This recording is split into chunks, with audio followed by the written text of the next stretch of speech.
Good morning. This is Dr. Kannan from Changalpet, India.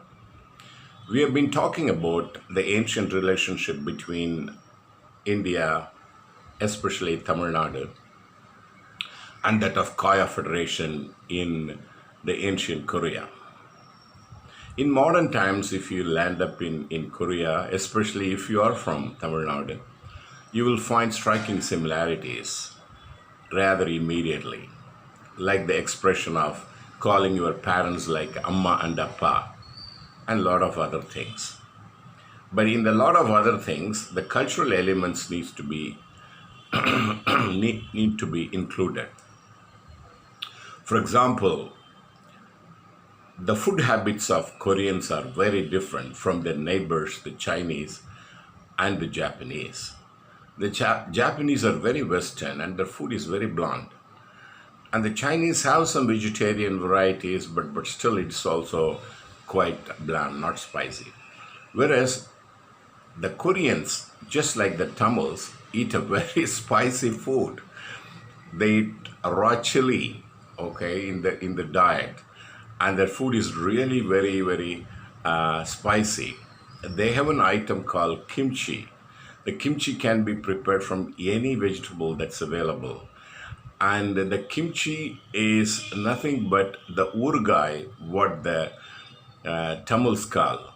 Urgai is a very beautiful word that often says that urgai in Tamil, if he explains, uriyakai, urumkai, urukindrakai, vinaichal. So this word denotes a lot in Tamil, and so they wanted to preserve the vegetables in the form of uh, a pickle.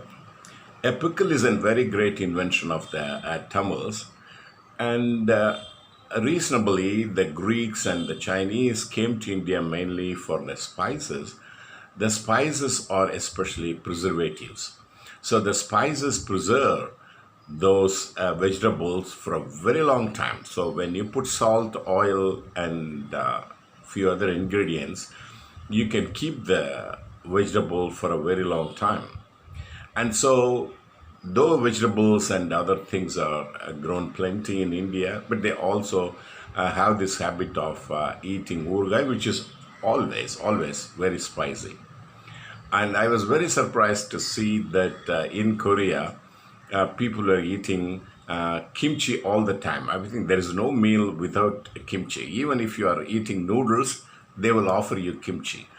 So one gets addicted to this kimchi if you are in Korea. And this is a very striking similarity between the Tamils and the Koreans. Even otherwise, apart from kimchi, their food is very spicy, and there are a lot of chilies in their food, and so it is a very spicy food one could see. And then, of course, taking care of the parents and giving respect to the elders, leaving the shoes outside the home and giving the money with your right hand.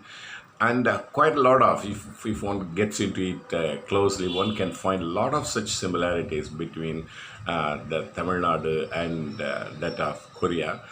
And the ancient story tells that Chembaulam called Chemba, who landed up in Korea, she took some instruments as well. And one of the important instruments she took was yar, the harp.